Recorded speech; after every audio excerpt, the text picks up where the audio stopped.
This month I've been reading a great book called The Emotionally Healthy Church by Peter Scazzero. And the main point of the book is that you can't be spiritually mature without being emotionally mature. That spiritual health and emotional health are inseparable.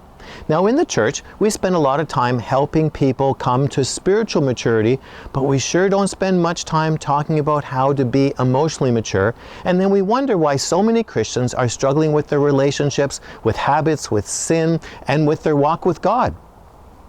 Now, emotional maturity takes place completely independently of your physical or intellectual maturity. So that means it's possible to be a fully grown adult with intellectually sound, but emotionally very immature, so that you could actually be an emotional child in an adult body. Now, how do you tell then what your emotional maturity level is? Well, the easiest way to tell is examine how do you respond to stress. The more you overreact to stress, the more emotionally immature you are, because your emotional maturity determines how you interpret life events. But it's never too late to come to emotional maturity. You don't have to be stuck there. So how do you come to emotional maturity now as an adult? Well, you need to recognize that your emotional maturity, or the way you react to life events, is a reflection of what's in your emotional baggage. Because remember, your emotional baggage is a combination of the events of your past and the lies that you believe about those events, or how you interpreted those events. And so when something happens in the present that you overreact to, it just means that it's triggering something painful in your baggage.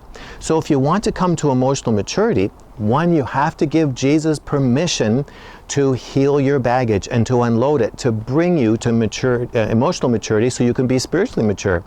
And here's the process. The next time you overreact, ask Jesus, why did I react that way? Where's this coming from? What happened in my past that hurt me, that makes me so vulnerable to this kind of an event?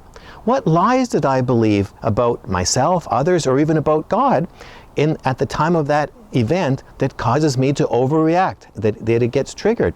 And then ask Jesus, what's the truth that He wants you to know now so you don't have to respond that way in the future? And that's how you slowly unload your baggage. But watch for times when you overreact, because that's a teachable moment when you can ask Jesus, where'd this come from? Now, many of you, and certainly for me, need to see a counselor. Counselors can speed this process up tremendously. Kathy and I both went to see counselors so that we could unload our baggage faster, and that's why we have counselors.